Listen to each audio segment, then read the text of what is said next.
ఉండ్రాళ్ల తద్దకి కావలసిన సామాన్లు: పసుపు, కుంకుమ, గంధము, అక్షింతలు, పువ్వులు, బీరాకులు కానీ గుమ్మడాకులు కానీ, వాయినంలోకి పోగినూళ్ళు, పసుపుండలు, చిల్లర డబ్బులు. అవి వాయనం ఇవ్వడానికి. ప్రతి సంవత్సరం చేసుకునే వారికి గౌరీదేవికి తల్లికొకటి, తల్లి వాయనాన్ని ఇవ్వడానికి తల్లి అందుబాటులో లేకపోతే కలసం చెంబుకు కూడా ఇచ్చుకోవచ్చు. పసుపాకు, కందాకు, చామంతి పువ్వులు మనకు అందుబాటులో ఉండే ఏ పువ్వులు పత్రులైనా పర్వాలేదు. తద్దికి ముందు రోజు గోరింటాకు పెట్టుకోవాలి.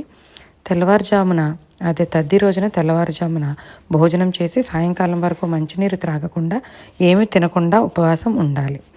సాయంకాలం గౌరీదేవి పూజ కాలువ దగ్గర కానీ, ఇంటి బయట తులసికోట వద్ద కానీ, ఇంటి లోపల పూజా మందిరంలో కానీ పూజ చేసుకోవలను. పోగినూళ్ళు సిద్ధం చేసుకోవాలి. వరిపిండి పూజ దగ్గర ముగ్గు వేయటకు కావాలి.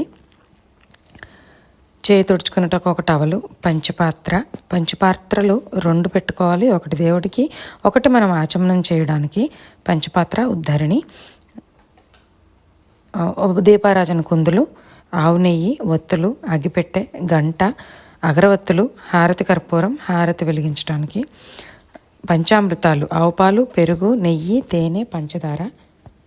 దేవుడికి నైవేద్యం: చలివిడి, వడపప్పు, ఉండ్రాళ్ళు, బెల్లం ఉండ్రాళ్ళు మన ఇష్టం. కొబ్బరికాయ, అరటిపళ్ళు, మన తృప్తి కొలది ఏ పండ్లైనా పెట్టుకోవచ్చును. తమలపాకులు, వక్కలు. మనం పూజ చేసుకునే ముందు నుదుట కుంకుమ బొట్టు, గంధం బొట్టు పెట్టుకుని తలలో పువ్వులు కూడా పెట్టుకోవాలి.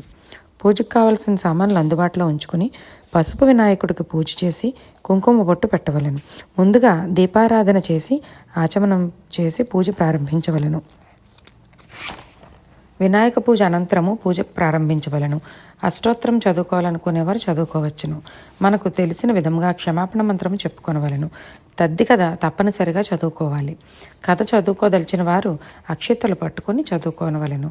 ఉండ్రాళ్ళ తద్దికి, అట్ల తద్దికి గౌరీ అష్టోత్తరం తప్పనిసరిగా చదువుకోవాలి. వినాయకుని లఘు పూజ, గౌరీ అష్టోత్తరం మరియు ఉండ్రాళ్ళ తద్ది కథ వీడియో లింక్స్ డిస్క్రిప్షన్లో షేర్ చేస్తాను. ఆ వీడియోస్ మీకు అందుబాటులో ఉంటాయి.